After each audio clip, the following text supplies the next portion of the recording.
کی تطہیر، پہنچی ہے اب سرے حرف دعا میری تحریر،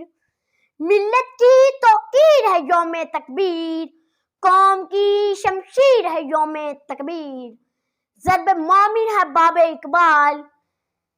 غزوہ ہند اب بقا ہونے کو ہے، فتح کی نوید ہے یوم تکبیر، کلام کی تفسیر ہے یوم تکبیر، حاضرین محفل یوم تشکر جو بھارت کے لیے یوم ملاد بن گیا، ہمارے فخر کا دن جب چاگی کی پہاڑی سلسلے پاکستان کی آہنی دفاع کی علامت بن گئی، ملک دشمن اقوام میں صف ماتم بچھ گئی، دلی واشنگٹن تل ابیب کی زمین لرز اٹھی، سپر پاور امریکہ انگشتے بدنداں تھا، بھارت میں سینہ کوبی کا سما تھا، ان کی سیاسی اور ملٹری کابینہ کھسیانی بلی کھمپا نوچے کا سما پیش کر رہی تھی۔ جی ہاں ناظرین اکرام، یہ مناظر 27 سال قبل 28 مئی 1998 کے ہیں، جب پاکستان نے چاگی کے پہاڑی سلسلے راسکو میں 5 ایٹمی دھماکے کر کے اسلام کی نہ صرف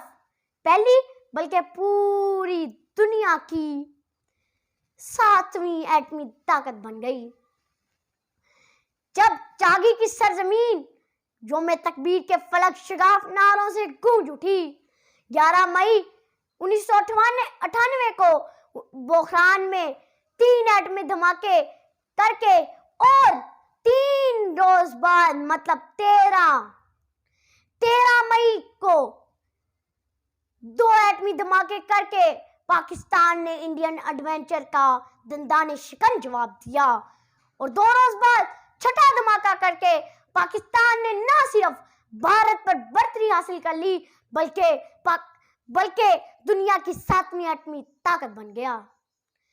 کٹ گیا آخر انتظار کا دن، آ گیا یوم تکبیر کا دن، دیو فرعون کے لہجے میں بات نہ کر، ہم تو پاگل ہیں ہواؤں سے الجھ پڑتے ہیں، تیرا اس کے ماننے والوں سے پالا پڑ گیا، جو پرندے بھیج کر لشکر کے لشکر مار دیتے ہیں۔ شکریہ۔